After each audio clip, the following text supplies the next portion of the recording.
तो आम जैसे यूनिवर्सिटी शब्द लगा होता है, बाहर के में होते हैं जैसे हार्वर्ड यूनिवर्सिटी या वो यूनिवर्सिटी, दिल्ली यूनिवर्सिटी, और ये भी स्पिरिचुअल यूनिवर्सिटी, आध्यात्मिक विश्वविद्यालय शब्द जुड़ा हुआ है। तो विश्वविद्यालय ये यूनिवर्सिटी बाहर की जैसे भौतिक पढ़ाई होती है जैसे बाहर के, वैसे नहीं है। इस विश्वविद्यालय में, इस यूनिवर्सिटी में आत्मा की पढ़ाई पढ़ाई जाती है, कैसे चरित्र को डेवलप किया जाता है। जैसे बाहर इंजीनियर्स तैयार होते हैं, डॉक्टर्स तैयार होते हैं, लॉयर्स तैयार होते हैं, यहाँ पर वो लॉयर्स, डॉक्टर्स मतलब उनके चरित्र कैसे होने चाहिए, वो पढ़ाई अलग से कोई कोर्स होता है। किसी कॉलेज में ये कोर्स या डिग्री है कि मनुष्य का जो चरित्र है, कैरेक्टर है, वो कैसे अच्छा बनाया जाए, श्रेष्ठ चरित्रवान नौजवान वहां से निकले, ऐसे कोई यूनिवर्सिटी है, कोर्स है? नहीं है ना बाहर, ठीक है। और विश्वविद्यालय शब्द यूनिवर्सिटी इसलिए भी है ये नाम, इसका आध्यात्मिक अर्थ है कि यहाँ पर विश्व की आत्माओं को अध्यात्म ज्ञान दिया जाता है। और जो स्पीकर हैं वो सुप्रीम कोर्ट, हाई कोर्ट के एडवोकेट हैं और पिछले कई सालों से सुप्रीम कोर्ट और हाई कोर्ट में रिप्रेजेंट कर रहे हैं अपने आप को। और वैसे उन्होंने 2002 में मुंबई यूनिवर्सिटी से मैकेनिकल इंजीनियरिंग की हुई है। वो साइंस के स्टूडेंट्स हैं पर अध्यात्म में उनकी रुचि थी। पिछले 20 सालों से श्रीमद् भागवत गीता का अध्ययन करके उसकी मदद से संसार मतलब दुनिया में, भारत में कई ऐसी, हम लोग अभी तक 300-400 यूनिवर्सिटीज में ऐसे लेक्चर सर दे चुके हैं। तपाईलाई हाल खबर कस्तो छ? मुझे नहीं पूछा आपने। रामरो छ, म रामरो छ। तपाईको नाम के हो? महेश थापा।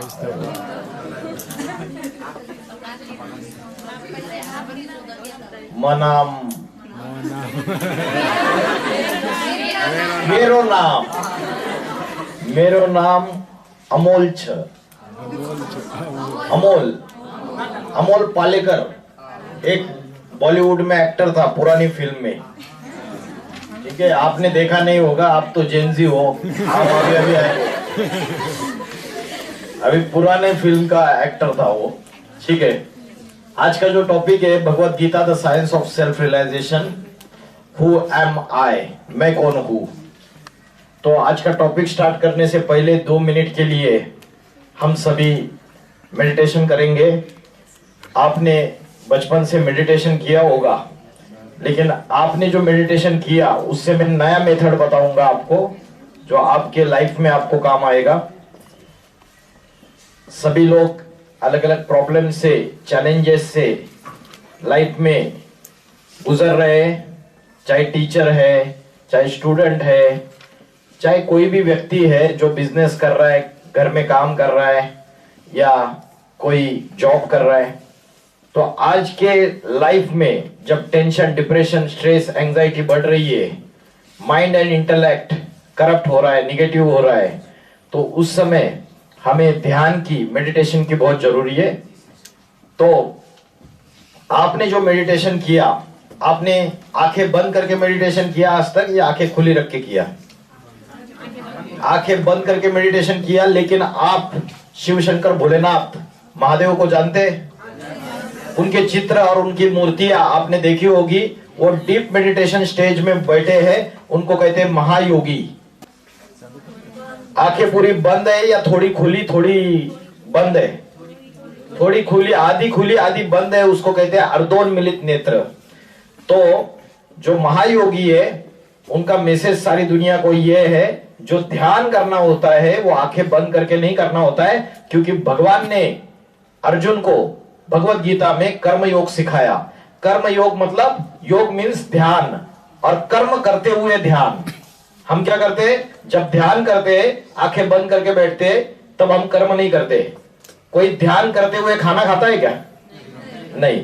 ध्यान करते वक्त हम कोई भी कर्म नहीं करते हैं। लेकिन भगवान ने अर्जुन को बोला, सवेरे से लेकर रात तक 24 घंटे तू जो कर्म कर रहा है उस कर्म करते हुए ध्यान में रहे, उसका अभ्यास सिखाया, वो कर्म योग है। तो कर्म योग करने के लिए आंखें बंद करके हम कोई काम नहीं कर सकते, इसीलिए मेडिटेशन का मेथड चेंज करना पड़ेगा। भगवत गीता में चैप्टर नंबर 6 श्लोक नंबर 12 एंड 13 में ध्यान कैसे करना है इसकी पद्धति बताई हुई है। ध्यान करने के लिए आपको सभी को सीधे बैठना है, गर्दन सीधी, पीठ सीधी, सिर सीधा। आपको सभी को भ्रुकुटी के बीच में ध्यान लगाना है, centre point of the forehead. इसको कहते हैं भ्रुकुटी। क्या कहते हैं इसको? भ्रुकुटी, centre point of the forehead. इसको और एक नाम है उत्तमांग, सबसे उत्तम अंग। ये उत्तमांग में ध्यान लगाना है जहां हमारी बहनी क्या लगाती है? बिंदी लगाते है, टीका लगाते है। इस पॉइंट पे ध्यान लगाना है। क्या ध्यान करना है आपको? जैसे आकाश में एक स्टार चमक रहा है, पॉइंट ऑफ लाइट, वो point of light blinking in the centre point of the forehead. यहां पे चमक रहा है एक पॉइंट ऑफ लाइट, एक छोटा सा स्टार। आपको विजुअलाइज करना है। आपको माइंड में जब आप विजुअलाइज करने लगेंगे तो माइंड में अलग अलग थॉट्स आएंगे, मल्टीपल थॉट्स आएंगे, वेस्ट थॉट्स आएंगे, निगेटिव थॉट्स आएंगे। कोई लोग उनका चेहरा सामने आ जाएगा, है ना, पॉसिबल है। तो हमको क्या करना है? इन सबको भगा देना है। भागो इधर से, अंदर ही अंदर उनको डांट लगाओ और मन के विचारों का ट्रैफिक कंट्रोल करो। और एक point of light in the centre point of the forehead, मन को एकाग्र करना है आपको सभी को।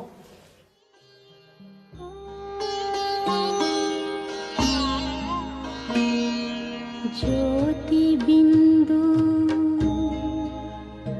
परमात्मा से है मेरी आत्मा, अब चल कर ले मिलन।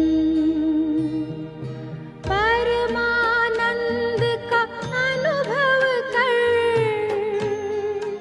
ओ परमानंद का अनुभव कर, तू धन्य बना जीवन। ज्योति बिंदु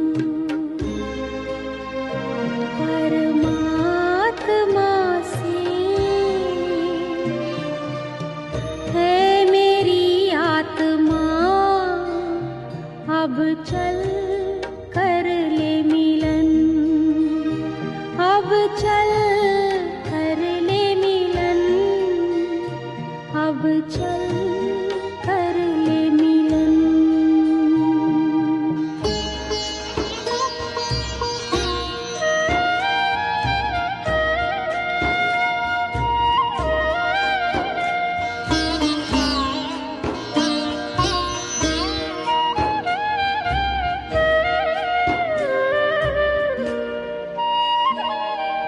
प्रभु की प्राप्ति का मूल मंत्र है संपूर्ण समर्पण।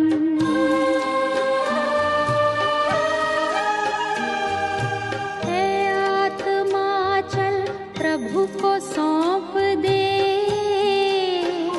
तू सारा जीवन।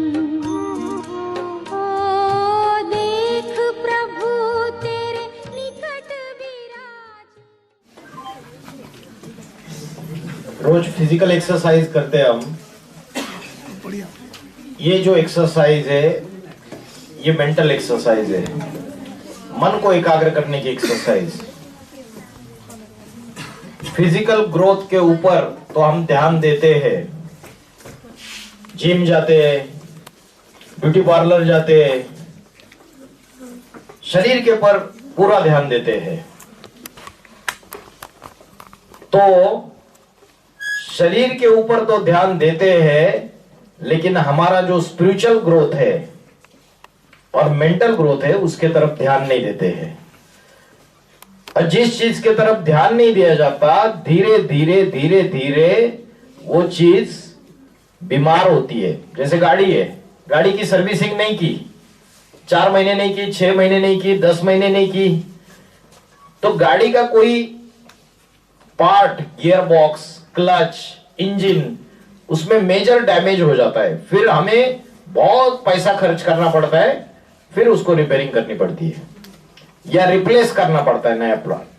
वैसे ही हमारा मन जो है वो बीमार होता जा रहा है। हम उसके तरफ ध्यान नहीं दे रहे। मन की शक्ति, आत्मा की शक्ति कमजोर होती जा रही है, हम उसके तरफ ध्यान नहीं दे रहे। तो अगर लंबे समय तक ध्यान नहीं देंगे तो उसका फाइनली क्या होगा? आज टेंशन, डिप्रेशन, स्ट्रेस बढ़ रहा है, इंसोम्निया, रात को नींद नहीं आती है, डिप्रेशन, सुसाइडल थॉट्स, ये सारे प्रॉब्लम्स आज सोसाइटी में बढ़ते चले जा रहे हैं। तो इन समस्याओं से अगर हमको बाहर आना है तो मेंटल हेल्थ और स्पिरिचुअल हेल्थ की तरफ फोकस करना जरूरी है, यह भी आवश्यक है। 24 घंटे में हम 1 घंटा 2 घंटा अपने आत्मा के लिए भी देना है, आत्मा का विकास, मन का विकास। जैसे शरीर का भोजन होता है वैसे आत्मा का भी भोजन होता है, पता है आपको? गाड़ी का ड्राइवर का भोजन अलग है और गाड़ी का भोजन अलग है। वैसे आत्मा ये ड्राइवर है और शरीर ये गाड़ी है, दोनों का भोजन अलग अलग है। शरीर का भोजन तो हम लेते हैं, रोज 3 टाइम लेते हैं, लेकिन आत्मा का भोजन लेते नहीं है। आत्मा का भोजन क्या है, किसी को पता है? हाँ? बोलो, क्या बोला? नहीं पता है। आत्मा का भोजन पता नहीं है। जब भोजन ही पता नहीं है तो लेंगे कैसे भी? Meditation, perfect answer. तो एक जवाब दे दिया कि आत्मा का भोजन है meditation. Meditation is the wrong word, the accurate word is योग। योग और उससे प्रिसाइज वर्ड है याद। मां अपने बच्चे को, बच्चा अमेरिका चला गया तो मां अपने बच्चे से योग लगाती है या उसको याद करती है? याद करती है। तो आत्मा का भोजन है योग, कनेक्शन। किसका किससे कनेक्शन? योग इस शब्द का अर्थ है कनेक्शन, जोड़ना। किसको किससे जोड़ना? वेरी गुड, आत्मा को ईश्वर से जोड़ना है। इन्होंने जवाब दिया। तो ईश्वर क्या है? सुपर नेचुरल पावर, एकदम perfect answer. Super natural power.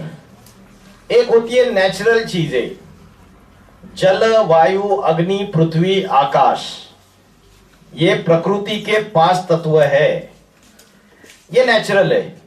और एक सुपर नेचुरल, इन सबसे भी सुप्रीम पावरफुल, जो इन सबको कंट्रोल कर सकता है।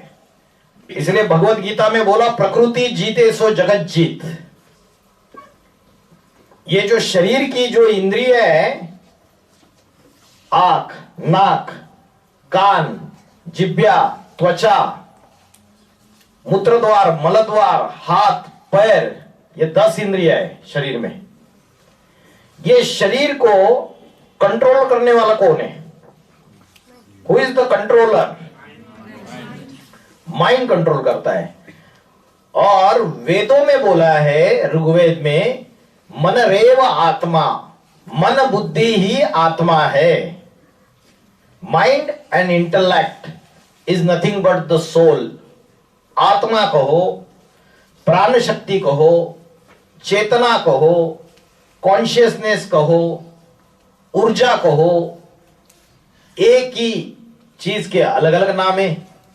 एनर्जी कहो। तो आत्मा जो है उसमें वो शरीर का कंट्रोलर है आत्मा। और आत्मा का कंट्रोलर कौन है? इनके अंदर भी आत्मा है, इनके अंदर भी है। वर्ल्ड में कितनी पॉपुलेशन है आज? कितनी है? 800 करोड़, 8 बिलियन। कितनी है? 8 बिलियन, 800 करोड़ पॉपुलेशन है। ये तो मनुष्य है। और पशु, पक्षी, प्राणी, जीव, जंतु, सब में आत्मा है या नहीं है? सब में आत्मा है। तो इन सब आत्माओं में जो सबसे सुप्रीम है, जो सबसे परम है, परम माना श्रेष्ठ, उसको बोलते हैं परमात्मा। क्या कहते हैं? परमात्मा। जैसे हम तो आत्माओं का कंट्रोलर है परमात्मा। जैसे हमारे शरीर को जन्म देने वाले माता पिता है, वैसे आत्माओं का भी कोई पिता होना चाहिए या नहीं होना चाहिए? जो आत्माओं का पिता है उसको क्या कहते हैं? परम पिता परमात्मा। किसी ने उसको ईश्वर नाम दे दिया, किसी ने उसको गॉड नाम दे दिया, किसी ने उसको अल्लाह नाम दे दिया, सबने उसको अलग अलग नाम दे दिए। किसी ने उसको सुपर नेचुरल पावर, किसी ने उसको सुप्रीम बीइंग, किसी ने उसको सुप्रीम सोल, अलग अलग नाम दे दिए, लेकिन है वो एक ही। जैसे उत्तर भारत में हम बोलते हैं गेहूं की रोटी, गेहूं की रोटी। अगर महाराष्ट्र में जाएंगे तो बोलते गहू, गहूची चपाती। और नेपाल में क्या बोलते हैं गेहूं को? गहूं। कन्नड़ में अलग बोलते, तेलुगु में अलग बोलते, हर एक लैंग्वेज में उसको अलग अलग नाम है, लेकिन गेहूं जो है वो एक ही है या अलग अलग है? एक ही है। वैसे ईश्वर को आपने अलग अलग नामों से पुकारा, इससे वो अलग अलग नहीं होता है। आपने नाम अलग दिया मतलब उसको आप बांट नहीं सकते, वो एक ही चीज है, सबका मालिक एक। The God of all souls is one and only one, इसलिए बोलते God is one, God is truth, truth is God, सत्यम शिवम सुंदरम। एक शिव ही सत्य है, वो सबसे सुंदर है और वो सबसे कल्याणकारी है। तो आत्मा और परमात्मा, इसकी जो नॉलेज है, ये नॉलेज आज किसी भी स्कूल, कॉलेज, यूनिवर्सिटी में नहीं पढ़ाई जाती।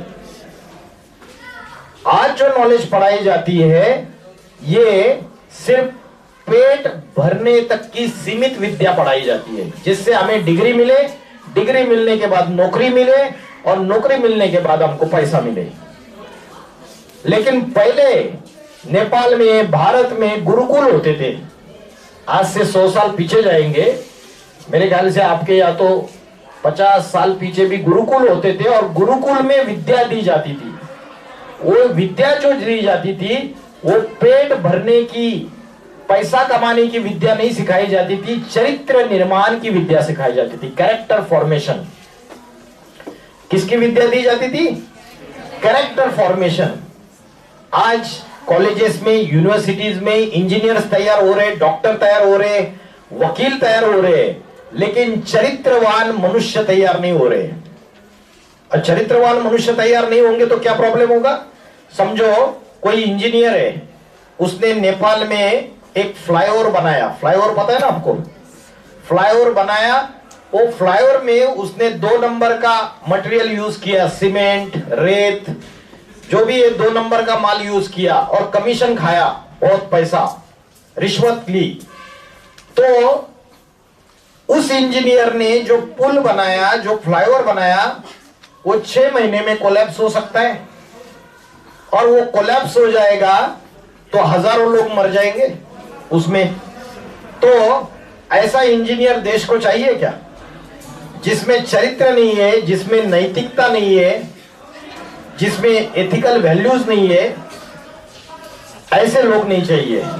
तो समाज का जो पतन हो रहा है, समाज का जो डिग्रेडेशन हो रहा है, उसका मूल कारण है कि समाज में आज आध्यात्मिक शिक्षा की कमी है, स्पिरिचुअल नॉलेज की कमी है।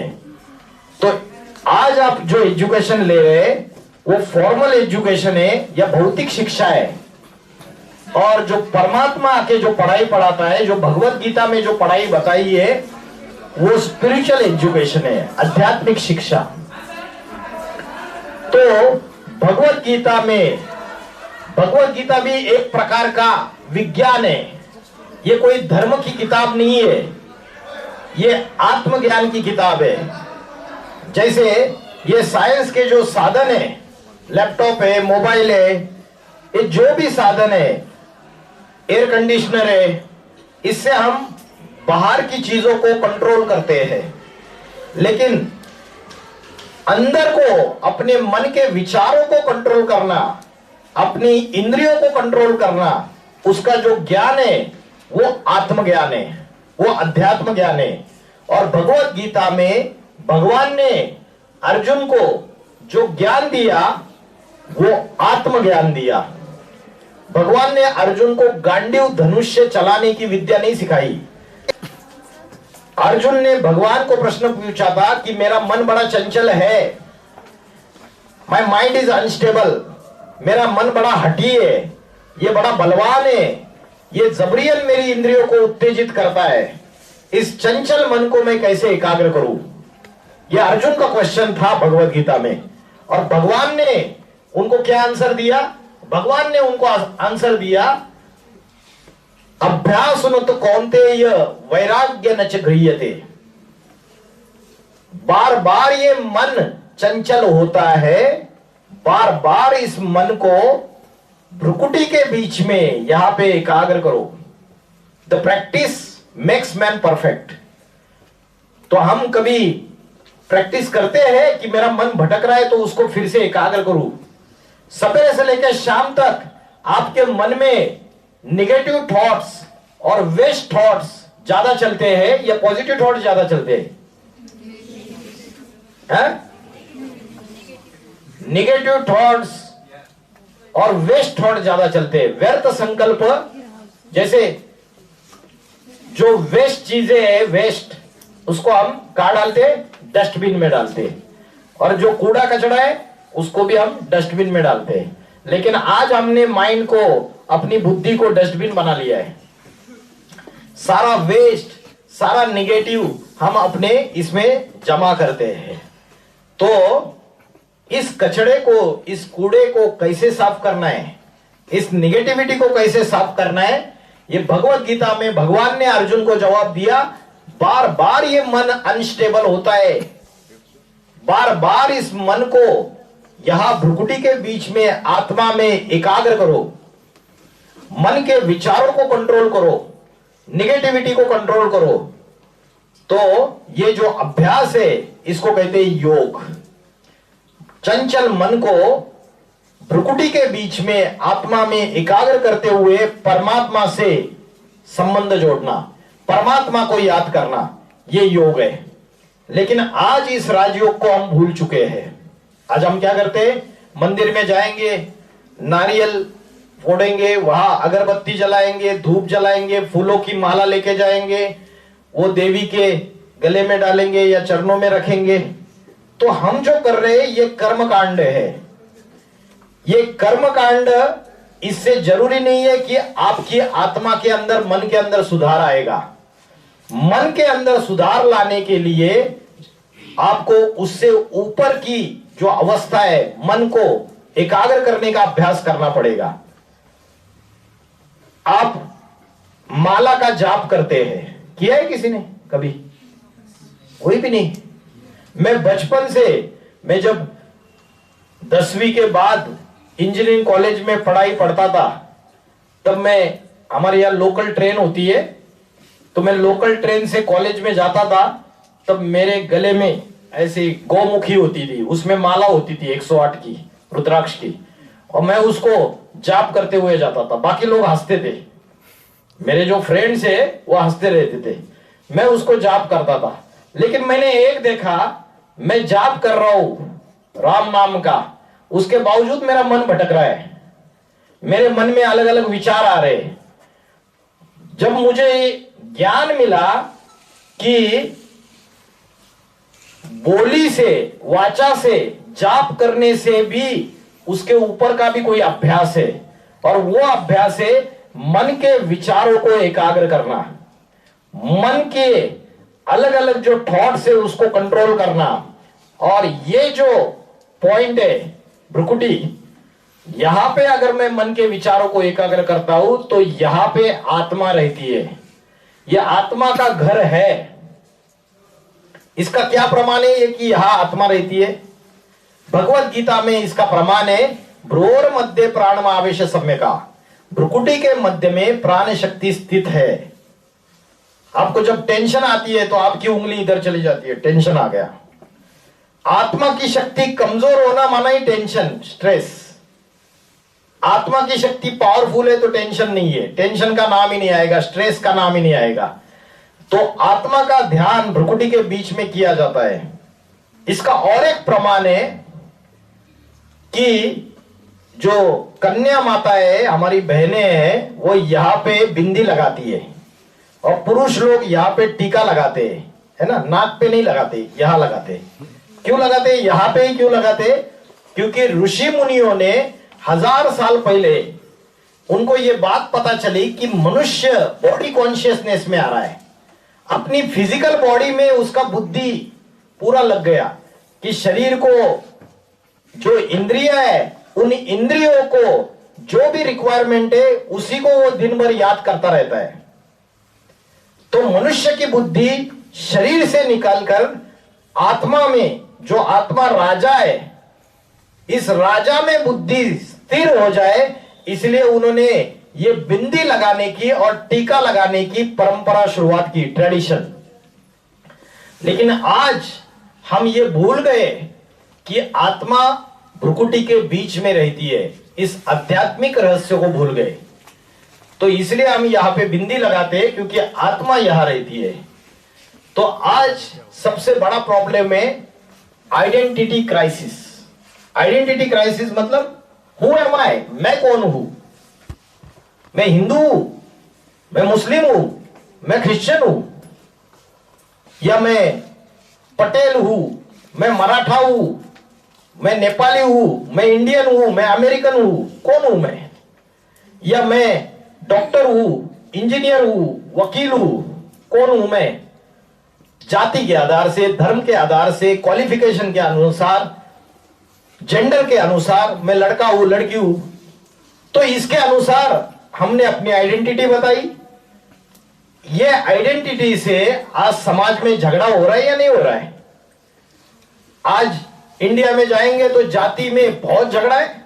Reservation, SC ST, open category, उसके बाद जो ब्राह्मण है उनके बीच में OBC, सब अदर बैकवर्ड क्लासेस, सबके बीच में झगड़े हो रहे हैं। तो जब हमने अपनी टेम्पररी आइडेंटिटी बनाई तो दुनिया में दुख और अशांति बढ़ती गई। हम परमानेंट आइडेंटिटी अगर ढूंढेंगे कि मैं कौन हूं, अगर ये हमें पता चल जाएगा तो दुनिया में सुख और शांति आएगी। Spiritually we all are equal, क्योंकि हम एक परमात्मा की संतान हैं। आप भी संतान हो, मैं भी संतान हूं। तो भाई बहन नहीं, भाई भाई है हम सारे। आत्मा आत्मा, भाई भाई। जैसे बोलते हिंदू, मुस्लिम, सिख, ईसाई आपस में सब भाई भाई, आपस में भाई भाई बोलते हैं। तो उनको पूछो, अगर तुम चारों भाई भाई हो तो तुम्हारा बाप एक होना चाहिए, यस और नो? कॉमन सेंस है। चारों भाई भाई है तो चारों का बाप एक होना चाहिए, फिर भी लड़ते रहते आपस में। उनको पता ही नहीं हम चारों का बाप, हम चारों का ईश्वर, हम चारों का परमात्मा एक ही है। एक ही ईश्वर की हम सारी संतान है। तो आत्मा की नॉलेज जो है वो भूलने की वजह से आज हम अपनी एग्जिस्टेंस को भूलते जा रहे हैं। आज हम साइंस के साधनों में फंसते चले जा रहे हैं। इंटरनेट टेक्नोलॉजी, मोबाइल, इसमें आज के युवा पूरी तरीके से एडिक्शन, हैबिचुएटेड होते जा रहे हैं। और इन सबसे हमारी मन बुद्धि भटक रही है। मन बुद्धि हमारी इंटरनेट यूज करके, सोशल मीडिया यूज करके श्रेष्ठ बन रही है या भ्रष्ट बन रही है? भ्रष्ट बन रही है। और छोटे छोटे बच्चों की बुद्धि भ्रष्ट बन रही है आज। तो इस भ्रष्ट बुद्धि को श्रेष्ठ कैसे बनाना है, कैसे बनाना है उसको श्रेष्ठ, ये क्वेश्चन है। तो इंटरनेट पे जो भी चीजें परोसी जाती है, तो उन चीजों में से कौन सी चीजें हमें देखनी चाहिए, कौन सी नहीं देखनी चाहिए, ये हमारी बुद्धि का डिसीजन है। बुद्धि का काम है क्या काम है बुद्धि का? डिसीजन मेकिंग, निर्णय करने की शक्ति। What is good and what is bad, what is right and what is wrong, ये डिसाइड कौन करता है? हमारी बुद्धि डिसाइड करती है। लेकिन आज क्या हो रहा है, हम गलत डिसीजन ज्यादा लेते हैं, हम निगेटिविटी के तरफ ज्यादा जाते हैं। अच्छाई और बुराई में जब सिलेक्शन करना है तो हमारी बुद्धि किसको सिलेक्शन करती है? बुराई को ज्यादा सिलेक्शन करती है ना कलयुग में। अभी निगेटिविटी को ज्यादा सिलेक्ट करती है। उसका कारण यह है कि कलयुग में दो दोष है, अन्न दोष और संग दोष। संग दोष मतलब कुसंग और सत्संग। एक होता है बुरा संग, जैसे कोई दोस्त है वो सिगरेट पीता है, उसके साथ जो दूसरा उसका दोस्त रहेगा जो सिगरेट नहीं पीता है, तो 1 महीना 2 महीने के बाद उसको भी आदत लग जाएगी या नहीं लग जाएगी? लग जाएगी। तो कलयुग में संग का असर बहुत ज्यादा पड़ता है। तो आज जो युवा है हमारा, अगर नॉर्थ इंडिया में भी देखेंगे, हरियाणा, हिमाचल प्रदेश, पंजाब, सब जगह यूनिवर्सिटी के जो बच्चे वो नशे, ड्रग्स, इन चीजों की लत उनको लगती चली जा रही है। ये हरियाणा की एक यूनिवर्सिटी है और उसमें एक लेक्चर हो रहा था। सीनियर पुलिस ऑफिसर आए थे और उन्होंने नशा मुक्ति के ऊपर एक लेक्चर लिया था। तब वहां के स्टूडेंट ने उनको एक प्रश्न पूछा। सर हमने इतना बड़ा ये कार्यक्रम देखा नशा मुक्ति अभियान का, और यूनिवर्सिटी नशे का सबसे बड़ा एपी सेंटर है। सर आज हम 5 यूनिवर्सिटी के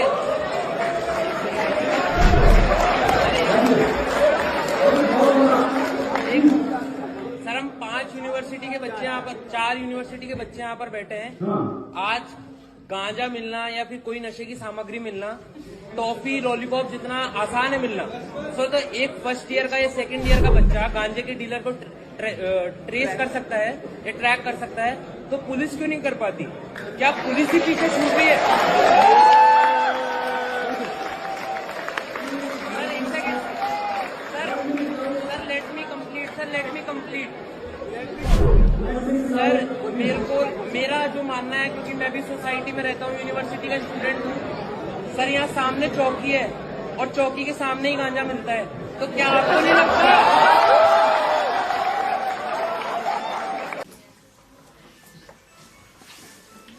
तो नशा करने से क्या होता है? जैसे शराब पीते हैं, उससे क्या होता है असर? उससे यह असर होता है, शराब पीने से हमारा जो मन है, माइंड, वो उत्तेजित हो जाता है, एक्साइट हो जाता है। और जब माइंड एक्साइट होता है तो मन चंचल होता है। मन चंचल होता है, मन जैसे घोड़ा जोर से भागता है, जब उसको लगाम उसका ढीला पड़ जाएगा, घोड़ा भागता है या कोई तूफान आता है, वैसे मन भागता जाता है। और मन का वेग जब बढ़ जाता है तो मनुष्य के अंदर 5 विकृतियां आती है, 5 राक्षस आते हैं। वो 5 राक्षस कौन से हैं? जो आत्मा के शत्रु है, जिससे आत्मा की शक्ति कमजोर होती है, वो 5 राक्षस है। काम, क्रोध, लोभ, मोह और अहंकार। सुना है आपने? किसी ने सुना था? हाँ, रिपीट करो।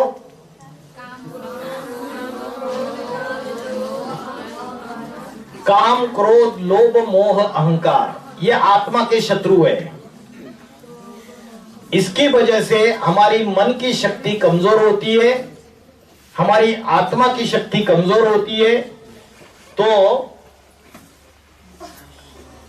आज आत्मा की शक्ति अगर कमजोर हो गई तो 5 विकारों का आक्रमण होता है। ये नशा वगैरह करते हैं तो ये 5 विकारों का आक्रमण होता है। काम विकार क्या है? काम का अर्थ क्या है? काम का अर्थ है कामना। कामना मतलब इच्छा, विषय वासना, लस्ट। तो ये जो चीजें मनुष्य के अंदर बढ़ जाती है, ये जो इच्छाएं बढ़ रही है, गुस्सा आता है, क्रोध आता है ना, उसके बाद लालच आता है, मन में अहंकार आता है। तो इसको आज जो हम पढ़ाई पढ़ते हैं, हिस्ट्री, ज्योग्राफी, कंप्यूटर की नॉलेज लेते हैं या तो हम साइंस की नॉलेज लेते हैं, इससे आप गुस्सा कंट्रोल कर पाने का सीखते हो टेक्निक।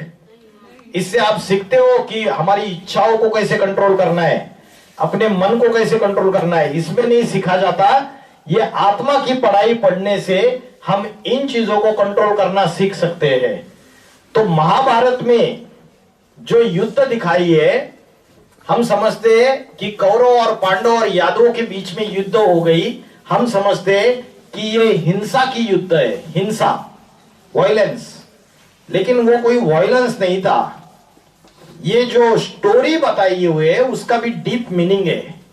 ये हमारे मन के अंदर के 5 विकारों के साथ, बुराइयों के साथ हमारे अच्छाई की युद्ध है।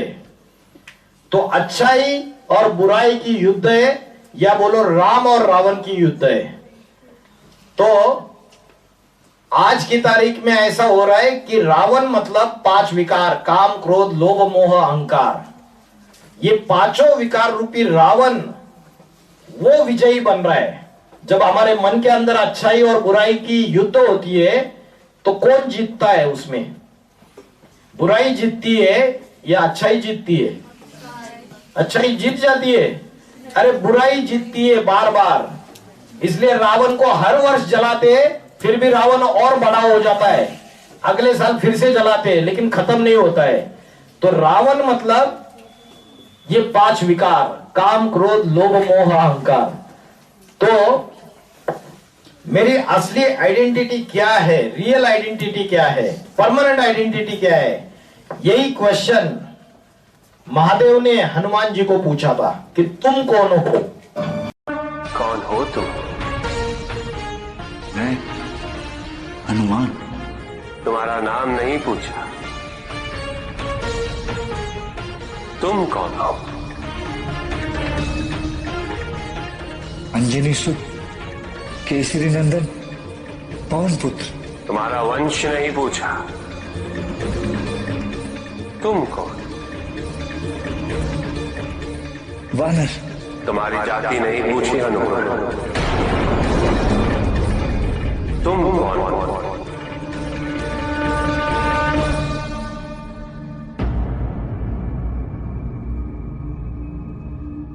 मुझे ज्ञात नहीं, मुझे केवल ये ज्ञात है कि मुझे कुछ ज्ञात नहीं। मुझे अभी यही ज्ञात है कि मैं स्वयं अज्ञात हूं। तो हनुमान जी भी अपनी आइडेंटिटी भूल चुके थे, हम भी अपनी पहचान भूल चुके हैं। गूगल में हम सारी दुनिया को सर्च कर सकते हैं, ढूंढ सकते हैं, लेकिन गूगल में हम अपनी पहचान को नहीं ढूंढ सकते। तो आज हम अपने identity, name, qualification, gender, religion इसके आधार से बताते, लेकिन हम भूल गए कि हम शरीर नहीं है, हम एक आत्मा है। I am not a physical body, I am a soul. ये हमारी असली आइडेंटिटी है, ये हम भूल चुके हैं। और आत्मा भ्रुकुटी के बीच में रहती है, ये भी हम भूल चुके हैं। आत्माओं का पिता परमात्मा है, ये भी हम भूल चुके हैं। हमारे घर में जो पिताजी है, माताजी, उनको तो याद रखा है हमने, लेकिन इस पिता को भूल गए, क्योंकि आपने अनेक जन्म लिए। अनेक जन्मों में आज जो आपके माता पिता है वही माता पिता थे क्या? अलग अलग थे, लेकिन आत्माओं का पिता एक ही है, वो कभी बदलता नहीं है। तो आत्मा जो है वो गाड़ी का ड्राइवर है और शरीर उसका भोजन है। आत्मा भ्रुकुटी के बीच में रहती है, जहां हम बिंदी लगाते हैं, जहां हम टीका लगाते हैं। और आत्मा का भोजन क्या है? योग और आध्यात्मिक ज्ञान। तो ये भोजन रोज कौन कौन लेता है? हाथ ऊपर करो। एक ही लेती है बस, बाकी लोग बिना भोजन के। अरे भोजन नहीं लेंगे तो फिर क्या होंगे? जिंदा नहीं बचेंगे, फिर मन की बीमारियां बढ़ती जाएगी। फिर तो रोज भोजन लेने का सबसे अच्छा समय है आत्मा का। कौन सा समय अच्छा है? ब्रह्म मुहूर्त का समय, अर्ली मॉर्निंग।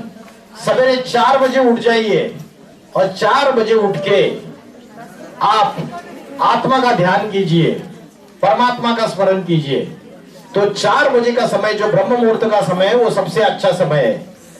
और रोज आधा घंटा, आपको जो शुरू में मैंने बताया कि कैसे मेडिटेशन करना है, आधा घंटा अभ्यास कीजिए।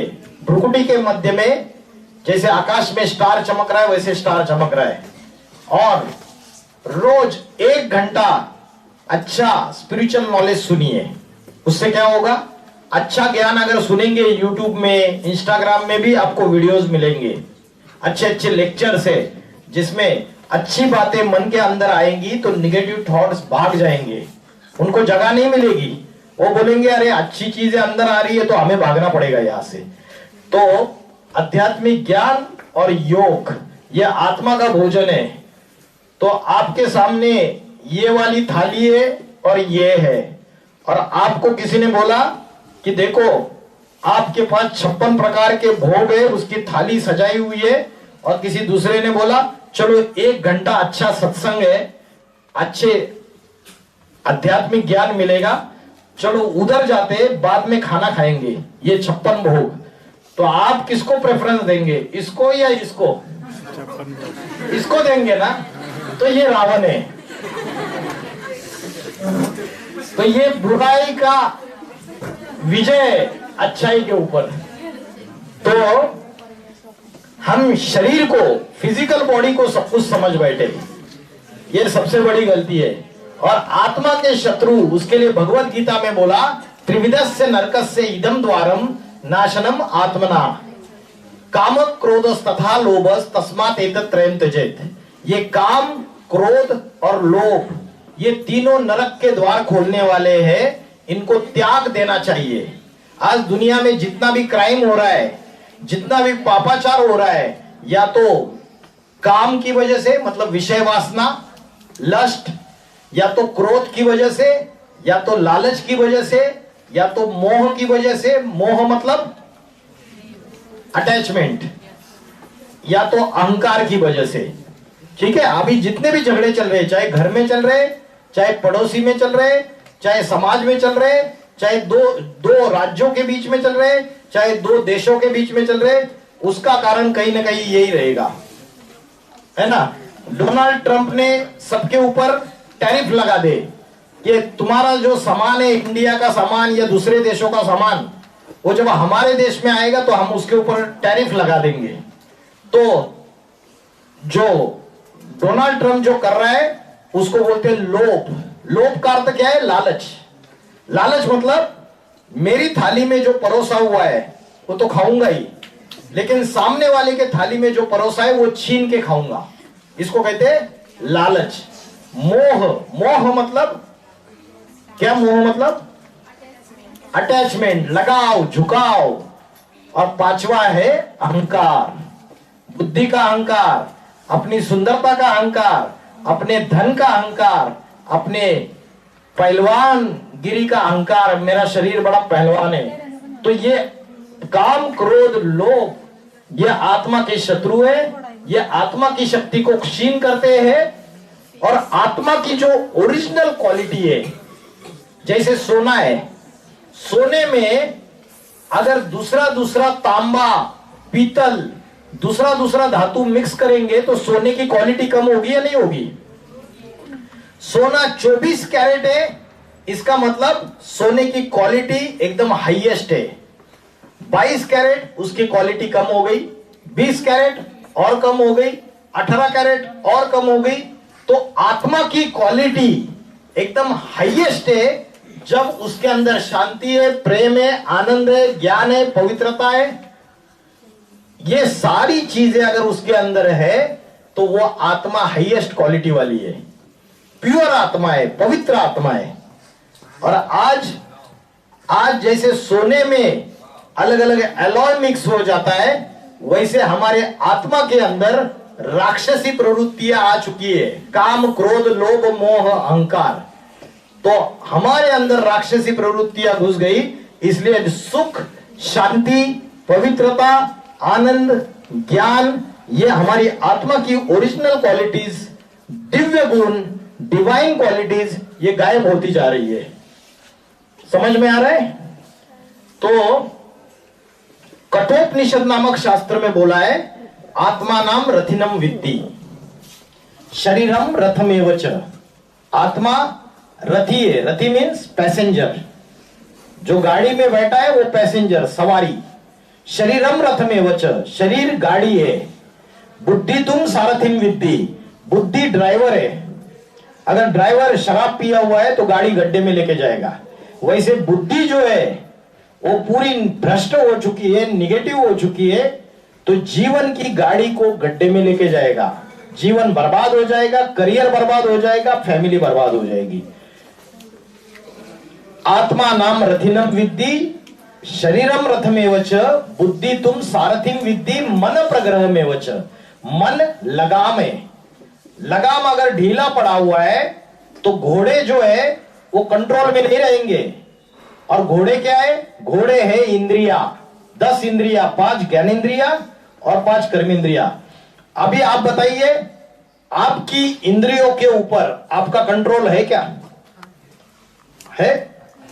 आंख को बोला, आंख को, कि वो गंदी चीज है मत देख, तो आंख जानबूझ के देखती है, तो कंट्रोल है। कान को बोला वो गंदी बात है मत सुन, कान जानबूझ के और भीड़ में अंदर अंदर जाएंगे, बाजू में करके ऐसे करके कान लगाएंगे। तो हमारी कोई भी इंद्रिया हमारे कंट्रोल में नहीं है, हमारे बुद्धि ने डिसीजन दिया और वो उससे एग्जैक्टली उल्टा काम करते हैं। अभी मेरे डॉक्टर ने बताया कि भाई आपको प्री डायबिटीज है, आपको ज्यादा मीठा नहीं खाना है।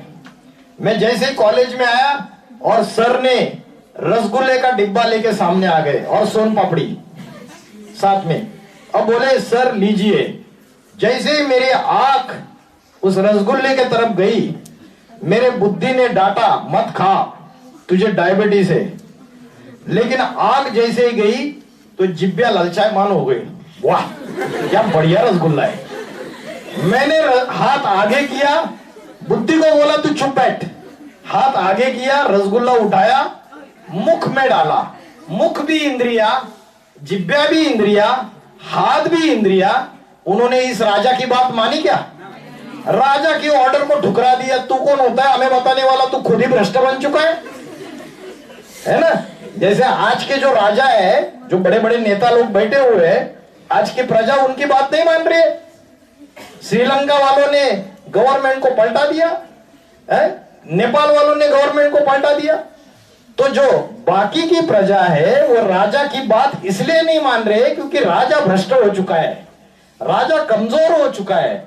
इस कमजोर राजा को पावरफुल बनाना पड़ेगा, तब ये इंद्रिया कंट्रोल में रहेगी, ये मन कंट्रोल में रहेगा।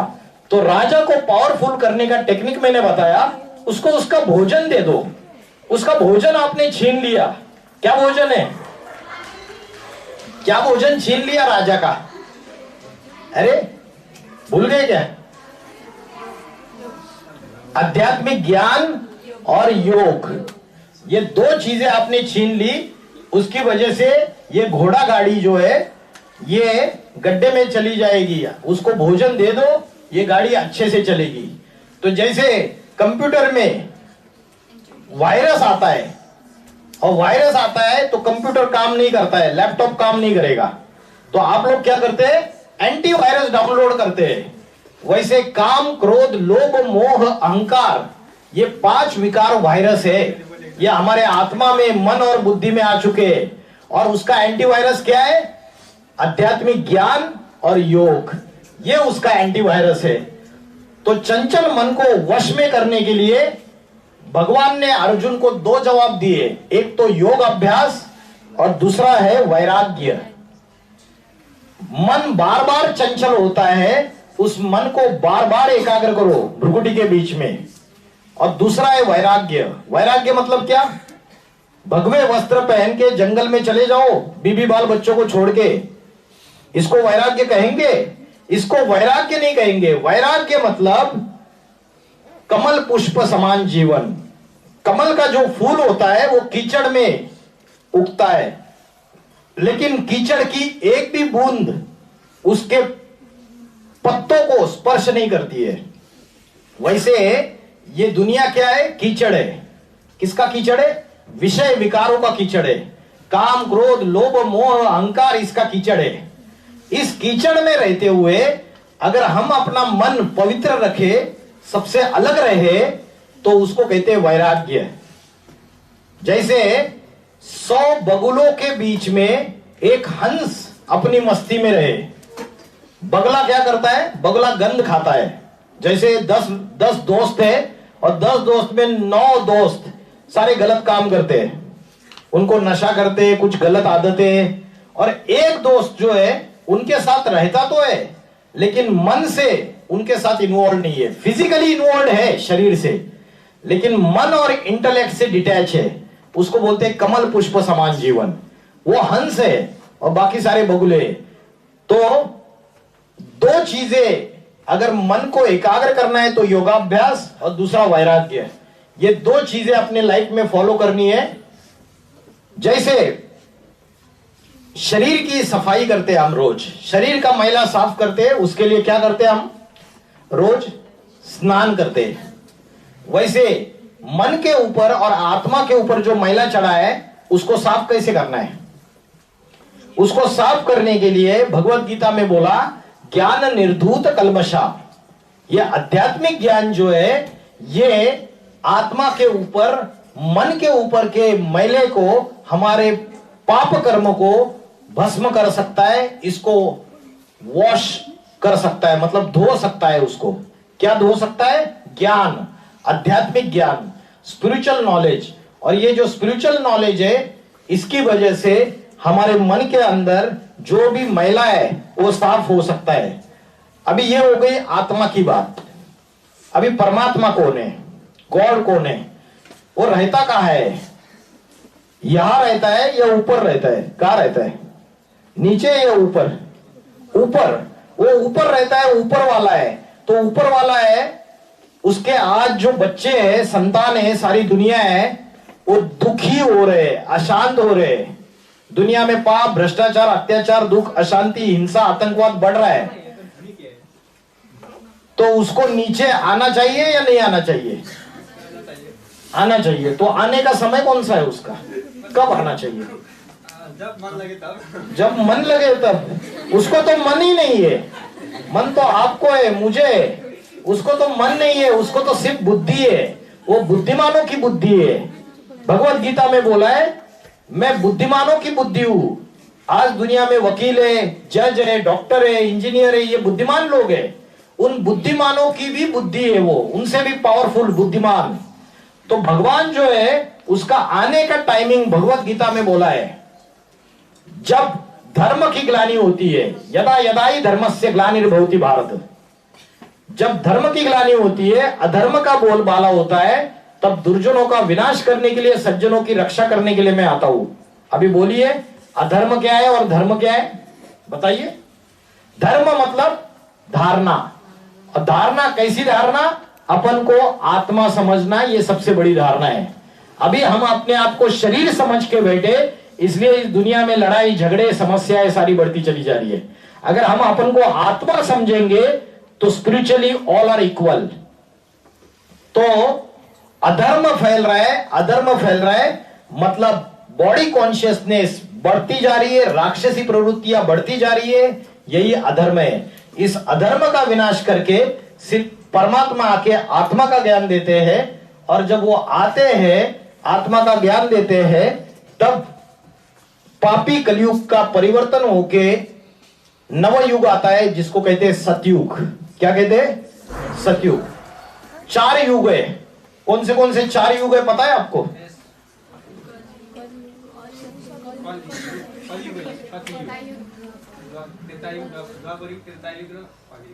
अरे वाह, होशियार हो। सतयुग गोल्डन एज, त्रेता युग सिल्वर एज, द्वापर युग कॉपर एज, और कलयुग आयरन एज, लोहे का युग। लोहा काला रहता है। सोने की वैल्यू ज्यादा है, चांदी की उससे कम है, और तांबे की उससे कम है, और सबसे सस्ता लोहा है। तो कलयुग लोहे के युग में है हम अभी, और कलयुग में भी अभी घोर पापी कलयुग चल रहा है। कलयुग का भी लास्ट समय चल रहा है, अभी परिवर्तन का समय नजदीक आ रहा है। तो ये अर्थ प्लेनेट है और ये परमधाम है, ये ब्रह्मलोक। तो परमात्मा जो है, ये परमात्मा का घर है। वो ऊपर वाला जब आता है, तो किसी मनुष्य में वो प्रवेश करता है। भगवत गीता में लिखा है, मैं साधारण मनुष्य शरीर में प्रवेश करता हूं और उसके द्वारा स्पिरिचुअल नॉलेज देता हूं, परम शिक्षक सदगुरु बनकर। इसलिए हम बोलते हैं गुरुर ब्रह्मा गुरुर विष्णु गुरुर्देवो महेश्वर। भगवान जब आते हैं, शिव जब आते हैं, तो ब्रह्मा के द्वारा नए युग की स्थापना, सतयुग की स्थापना। शंकर के द्वारा पुराने पापी कलयुग का विनाश, अधर्म का विनाश, अनेक जातियों का विनाश, अनेक धर्मों का विनाश, अनेक झूठी परंपराओं का विनाश, और एक सत्य धर्म की स्थापना। और जो नवयुग आएगा उसमें विष्णु के द्वारा पालना। तो ये तीन कर्तव्य भगवान स्वयं आके करते हैं कलयुग के अंतिम समय में। तो आत्मा की जो ज्ञान है, वो आत्मा का ज्ञान हम जब लेते हैं, राजयोग की शिक्षा जब पढ़ते हैं, तो आत्मा के अंदर ये अष्ट शक्तियां आती है। आत्मा की अष्ट शक्तियां कौन सी है? आप सब लोग यहां से क्लॉकवाइज एक आवाज में बोलेंगे। पहला नंबर है सहन करने की शक्ति। एक आवाज में बोलिए।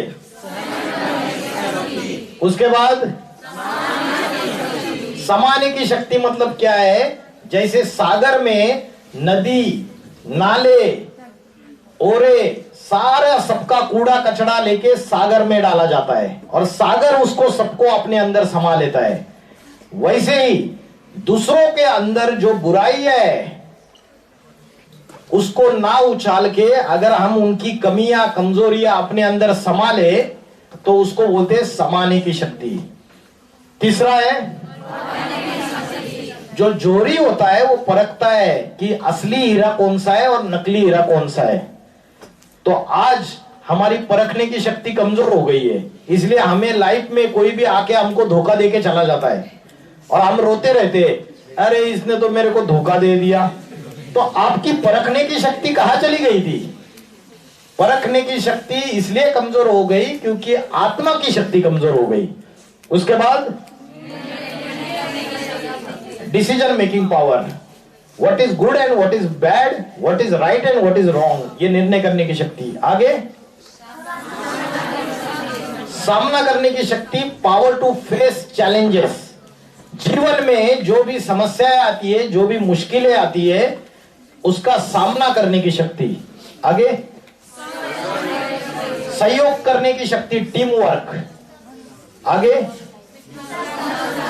विस्तार को संकीर्ण करने की शक्ति। जैसे कछुआ होता है, कछुआ क्या करता है? जब जरूरत नहीं तो अपने अंगों को सिकुड़ लेता है। वैसे मनुष्य को जब जरूरत नहीं तो अपनी इंद्रियों को कंट्रोल में रखना चाहिए। नेक्स्ट, समेटने की शक्ति, पावर टू पैकअप। मन के विचारों को समेटना।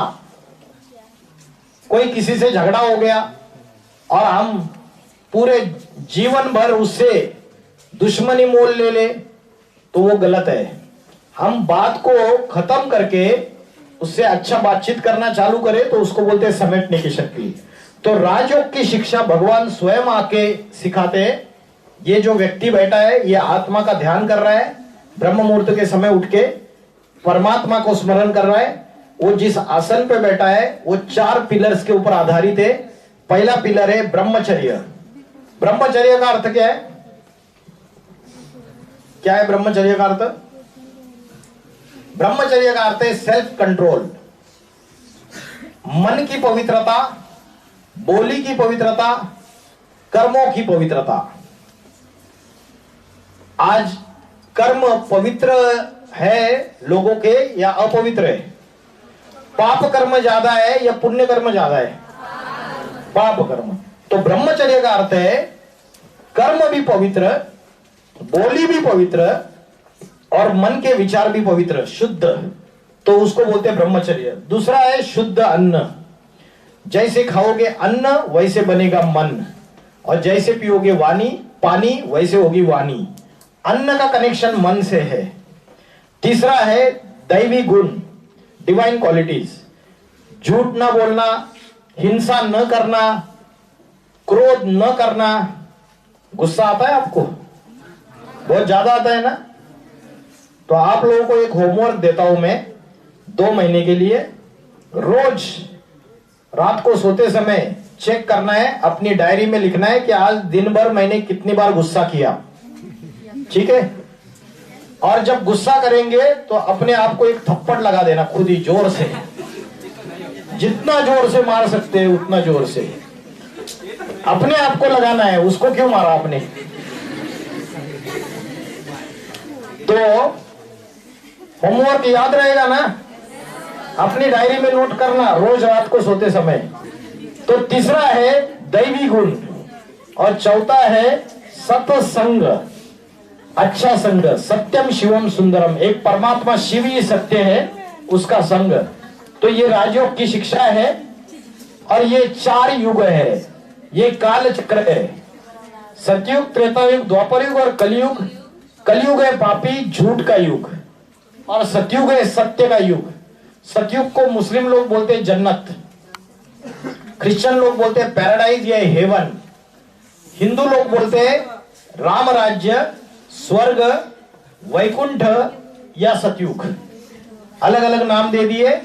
एक आइडियल नेशन की कंसेप्ट है, एक जाति, एक धर्म, एक भाषा, एक राज्य, एक राजा। अनेक जातियां नहीं रहेगी, अनेक धर्म नहीं रहेंगे सतयुग में, अनेक भाषाएं नहीं रहेगी सतयुग में, किसी को बीमारी नहीं रहेगी सतयुग में, चोरी चकारी डकैती धोखाधड़ी कुछ नहीं रहेगी, क्योंकि आत्मा का ज्ञान रहेगा, आत्मा का ध्यान रहेगा, देहभान नहीं रहेगा। देहाभिमान से झगड़े आते हैं, और पवित्रता से संपन्नता आती है, समृद्धि आती है। Where there is a purity there is a peace and prosperity. जहां पवित्रता है वहां सुख शांति समृद्धि है, और जहां अपवित्र बन जाती है कलयुग में दुनिया, वहां दुख और अशांति आ जाती है। तो ये 4 युगों में कलयुग का अंत और सतयुग की शुरुआत, इसमें जो 100 साल का समय है इसको कहते हैं संगम युग। ये संगम युग अभी चल रहा है 100 साल का, अभी 2026 चल रहा है। और इस 100 साल के समय में परमात्मा शिव इस धरती पर अवतार लेते हैं साधारण मनुष्य में, और उनके द्वारा शिक्षक बनके, सदगुरु बनके अभी वो पढ़ाई पढ़ा रहे, राजयोग की शिक्षा पढ़ा रहे। और उस राजयोग की शिक्षा को जो मनुष्य समझते हैं वो नई दुनिया सतयुग में ट्रांसफर हो जाएंगे, और बाकी सब विनाश हो जाएगा दुनिया का। और अभी दुनिया में जो अति की ग्लानि चल रही है, तो उसका कारण यह है कि ये दुनिया जो है ये पुरानी हो चुकी। अभी मॉडर्न साइंस के जो साधन आए हैं, उस मॉडर्न साइंस के साधन से मनुष्य ने अपने विनाश को आमंत्रित किया है। कौन सा ऐसा साधन है जिसकी वजह से सारी दुनिया का विनाश हो सकता है? मॉडर्न साइंस ने ऐसी कौन सी चीज तैयार की है जिससे मनुष्य का ये सारा संसार विनाश हो सकता है? AI, artificial intelligence. और क्या, कौन सा साधन है? एटम बॉम्ब, न्यूक्लियर बॉम्ब, परमाणु बम, एटॉमिक वेपन्स। तो एटॉमिक वेपन जो है उससे सारी दुनिया का विनाश हो सकता है। तो मनुष्य ने आज ये साधन तैयार कर लिए अपने विनाश के। अगर कोई व्यक्ति जिस झाड़ की डाली पे बैठा हुआ है उसी डाली को काट रहा है तो खुद भी नीचे गिरेगा या नहीं गिरेगा? खुद भी नीचे गिरेगा। वैसे ही आज मनुष्य ने अपने विनाश के सारे साधन तैयार कर लिए। रशिया अमेरिका, नॉर्थ कोरिया, इनके पास, पाकिस्तान, इनके पास इतने न्यूक्लियर वेपन्स है कि रिमोट कंट्रोल का एक बटन दबाने की देर है, 1 सेकंड में ये सारी दुनिया खलास हो सकती है। ऐसे मनुष्य ने अपने विनाश के साधन तैयार कर लिए। और शंकर को क्या बोलते हैं? महादेव को। हर हर बम बम। अरे बम बम क्यों लगाया? बम बम इसलिए लगाया क्योंकि शिव शंकर भोलेनाथ जब इस धरती पर अवतार लेते हैं तो मनुष्य बम तैयार कर लेता है, एटम बम। ये दुनिया विनाश होने वाली है, इसलिए बोलते हैं शंकर द्वारा विनाश, ब्रह्मा द्वारा नवयुग की स्थापना और विष्णु द्वारा आने वाले नवयुग की पालना। ये 3 कर्तव्य परमात्मा करते हैं। आप जब मंदिर में जाते हैं तो मंदिर में शिवलिंग रखा रहता है और कभी कभी शंकर की मूर्ति भी रखी रहती है। तो ये दोनों एक ही है या अलग अलग है? दोनों को शिव जी बोलते हैं, शिव और शंकर। शिव है निर्गुण निराकार, जब वो ऊपर है, ऊपर वाला, वो निर्गुण निराकार है। उस निर्गुण निराकार की पूजा कैसे करें? इसलिए उसका आकार ज्योति स्वरूप है, इसलिए शिवलिंग की पूजा करते हैं। हिंदुओं में 33 कोटि देवी देवता है, उनको हाथ, कान, नाक मनुष्य जैसा है, लेकिन शिवलिंग को ऐसा कुछ नहीं है। तो आपने कभी सोचा था कि शिवलिंग का आकार ऐसे क्यों बनाया? तो भगवान जो है निर्गुण निराकार ज्योति स्वरूप है शिव, उसकी यादगार में ऐसा आकार बनाया। और जब भगवान आता है निर्गुण निराकार तो किसी मनुष्य शरीर का आधार लेता है। जिस मनुष्य शरीर का आधार लेता है वो है शंकर, सगुण साकार। इसलिए आपने देखा रहेगा शंकर को मेडिटेशन में बैठा हुआ दिखाया, याद करते हुए। अगर शंकर भगवान है तो किसकी याद कर रहा है? तो जरूर उससे ऊंचा कोई है, उससे ऊंचा जो है वो शिव है। इसलिए शंकर को तीसरा नेत्र दिखाया, शिव नेत्र कहते हैं उसको। तो शिव निर्गुण निराकार है और शंकर सगुण साकार है। ये जो कल्प वृक्ष का चित्र आपको दिखाई दे रहा है, ये भगवत गीता में इसको बोला है अश्वत्थ वृक्ष। यूनिवर्स का क्रिएशन कैसे हुआ और उसका डिस्ट्रक्शन कैसे हुआ, इसका नॉलेज इस चित्र में है। इस दुनिया की शुरुआत जब हुई तो एक ही बीज था, बीज। झाड़ का बीज होता है, बीज से जड़ें निकलती है, रूट्स, और जड़ों से तना निकलता है, तने से टहनियां निकलती है, ब्रांचेस, और उसके बाद पत्ते, फूल और फल निकलते हैं, है ना। तो ये संसार रूपी वृक्ष है, इसका बीज कौन है? जब कलयुग का विनाश हो जाएगा और नवयुग सतयुग चालू हो जाएगा तो कोई प्रथम पुरुष और प्रथम स्त्री होनी चाहिए या नहीं होनी चाहिए? होनी चाहिए। उसको बोलते हैं first man and first woman of the world. Muslim लोग बोलते हैं आदम और हव्वा, क्रिश्चियन लोग बोलते हैं एडम और ईव, हिंदू लोग बोलते हैं आदिदेव, आदिदेवी, शंकर और पार्वती, और जैन लोग बोलते हैं आदिनाथ, आदिनाथिनी। तो इनसे ये दुनिया की शुरुआत होती है और ये जिस धर्म की स्थापना करते हैं वो सनातन धर्म है। ये सनातन धर्म सतयुग और त्रेता युग में रहता है, बाकी कोई भी धर्म नहीं रहता है। लेकिन जैसे ही द्वापर युग आता है तो इस्लाम धर्म की स्थापना होती है। लेफ्ट में इस्लाम धर्म, क्रिश्चियन धर्म, और राइट में बौद्ध धर्म, शंकराचार्य द्वारा संन्यास धर्म और गुरु नानक जी द्वारा सिख धर्म। तो ये अनेक अनेक धर्म की टहनियां है, ब्रांचेस है। क्रिश्चियन धर्म, मुस्लिम धर्म, बौद्ध धर्म, सिख धर्म, संन्यास धर्म, आर्य समाजी। तो ये झाड़, अनेक धर्मों का झाड़ अभी पूरा तैयार हो चुका है। ये झाड़ जब पुराना हो जाता है, जड़जड़ीभूत हो जाता है, तो इसका विनाश होके कलयुग के अंत में फिर से, जब जो किसान फैमिली से उनको पता है कि जो बीज किसान बोता है धरती में, उसके बाद झाड़ उगता है, उसके बाद उसको जो पहला फल आता है, उस पहले फल में जो बीज आता है ना, वही बीज है वो जो बोया हुआ। और वो पहले फल में से जो बीज आता है उसको फिर से बोते हैं, उससे फसल अच्छी आती है। तो आज ये अनेक धर्म कब आए, सबसे शुरुआत कब हुई दुनिया की, तब एक ही धर्म था, अनेक धर्म नहीं थे। बाकी के अनेक धर्म बाद में आए, और बाद में आए तो अनेक धर्म आपस में लड़ाई झगड़ा करने लगे। तो अभी जो समय चल रहा है, मनुष्य ने अपने विनाश के साधन तैयार कर लिए और दुनिया तीसरे विश्व युद्ध के कगार पे खड़ी है। अगर तीसरा विश्व युद्ध हुआ तो न्यूक्लियर वॉर होगी, और न्यूक्लियर वॉर होगी, नेचुरल कैलेमिटीज आएगी, भूकंप, ज्वालामुखी, महासुनामी, और जिससे दुनिया में बड़ा भारी विनाश हो जाएगा। और ये बात अमेरिका के साइंटिस्ट कह रहे हैं कि ये दुनिया के विनाश का समय है। उन्होंने एक घड़ी बनाई है, उसका नाम है प्रलय घड़ी, डूम्सडे क्लॉक। परमाणु वैज्ञानिकों ने अपनी प्रलय घड़ी यानी इंग्लिश में कहें तो डूम्सडे क्लॉक को विनाश के और करीब सेट कर दिया है। इसे रात 12 बजे से महज 89 सेकंड पहले सेट किया गया है। इसका मतलब है कि मानवता का विनाश महज 89 सेकंड दूर है।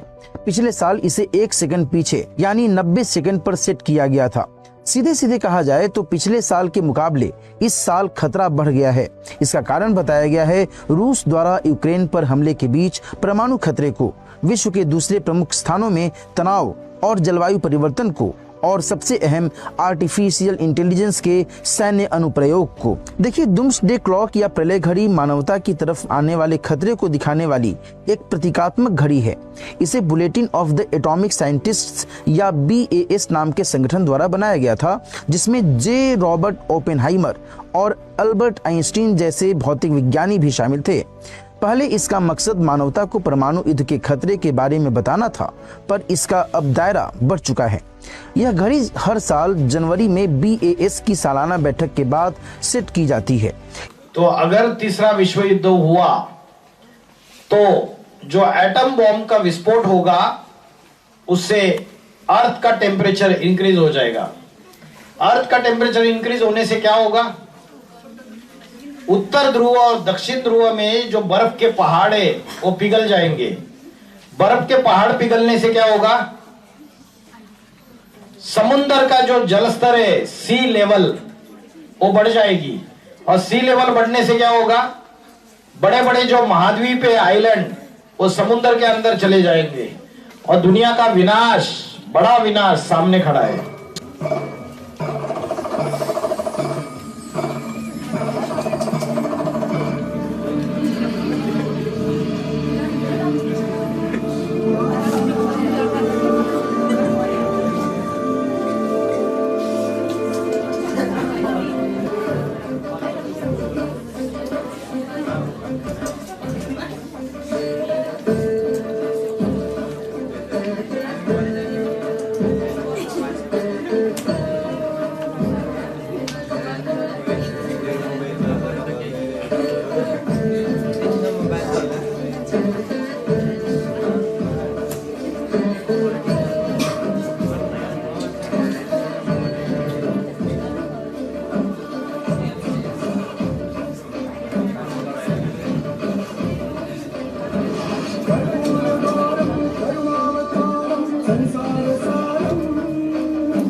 तो अभी आकाश में, जमीन पे, समुद्र में, सब जगह न्यूक्लियर वेपन्स है। समुद्र में किसके रूप में, सबमरीन्स के रूप में, पनडुब्बी। तो ये हमारे घर के सजावट के लिए नहीं है। हमारे घर के नीचे अगर बारूद बिछाई हुई है तो क्या हम घर में सुरक्षित है, नहीं है। वैसे ही आज इस सारे विश्व में एटम बॉम्ब रूपी दाड़े मनुष्य को चबाने के लिए तैयार बैठी हुई है, और सारी दुनिया आज वेंटिलेटर के ऊपर खड़ी है। जैसे कोई पेशेंट होता है डेथ बेड पे तो उसको वेंटिलेटर पे बिठाया जाता है, वैसे सारी दुनिया अभी अंतिम सांसें गिन रही है और हम सभी कुंभकर्ण की निद्रा में सो रहे, अज्ञान अंधकार की निद्रा में सो रहे। हमें आत्मा की ज्ञान नहीं है, परमात्मा का ज्ञान नहीं है। और परमात्मा स्वयं आके ज्ञान बांट रहा है, आत्मा की नॉलेज दे रहा है। बड़े बड़े शांति के, अहिंसा के सम्मेलन हो रहे, कॉन्फ्रेंसेस हो रहे, लेकिन दुनिया में शांति स्थापन नहीं हो रही है। Russia, Ukraine, America, Iran, Israel, Palestine, Bharat, Pakistan, Bangladesh, सभी के बीच में युद्ध चल रही है। चीन, ताइवान, और तीसरी विश्व युद्ध कभी भी शुरुआत हो सकती है। तो अगर तीसरा विश्व युद्ध हुआ तो न्यूक्लियर वॉर होगी, और न्यूक्लियर वॉर होगी तो मनुष्य सृष्टि का विनाश होगा और नवयुग शुरुआत होगा। तो अनेक अनेक भविष्यवेत्ता है, उन्होंने भविष्यवाणियां की है। नॉस्ट्राडेमस एक फेमस भविष्यकार है, किरो, किट, एंडरसन, जूलबर्न, गोपीनाथ शास्त्री, कल्कि पुराण, इन सब ने जो भविष्यवाणियां की है उसमें एक कॉमन भविष्यवाणी है कि 21st सेंचुरी में नॉर्थ इंडिया से एक महापुरुष का अवतार होगा। वो योगियों का योगी होगा और वो ऐसी आध्यात्मिक क्रांति लाएगा, ऐसी आत्मा और परमात्मा की नॉलेज देगा और ऐसा आध्यात्मिक संगठन तैयार करेगा। दुनिया में एक जाति, एक धर्म, एक भाषा, एक राज्य स्थापन होगा और अनेक जाति, अनेक धर्म, अनेक भाषा, अनेक राज्य का विनाश होगा। पावन सतयुग आएगा और कलयुग का परिवर्तन हो जाएगा। तो अभी परमात्मा इस धरती पर अवतरित हो चुके हैं, उनके द्वारा गुप्त रूप में कार्य चल रहा है, आध्यात्मिक शिक्षा दी जा रही है। आप सभी इस शिक्षा को अपनी पढ़ाई पढ़ते हुए जरूर लीजिए, 1-2 घंटा दीजिए। Thank you very much. ओम नमः शिवाय। आप सबको कैसे लगा आज का सेमिनार? बहुत अच्छा लगा। ओके, आध्यात्मिक विश्वविद्यालय की तरफ से हम कैलाली मल्टीपल कैंपस के प्रिंसिपल सर और स्टाफ को आभारी धन्यवाद देते हुए, और स्टूडेंट्स भी बहुत अच्छी तरह से सुनाया। Thank you so much. आध्यात्मिक विश्वविद्यालय से हमारे इस कैंपस पर आके स्पिरिचुअल नॉलेज जो दिए हैं वो बहुत हमारे जीवन पर लाभदायक है। कहने को मतलब जुन आध्यात्मिक ज्ञान मनलाई एकाग्र राख्न, मनलाई शान्ति राख्नका लागि जुन ज्ञान दिनुभएको छ यो अत्यन्तै उत्कृष्ट छ, उत्तम रहेको छ। यसका लागि आयोजक भएर यो सेमिनार हलमा यो सञ्चालन गर्नुभएकोमा उहाँलाई हामी धेरै धेरै धन्यवाद दिन चाहन्छौँ। जोरदार तालीले उहाँलाई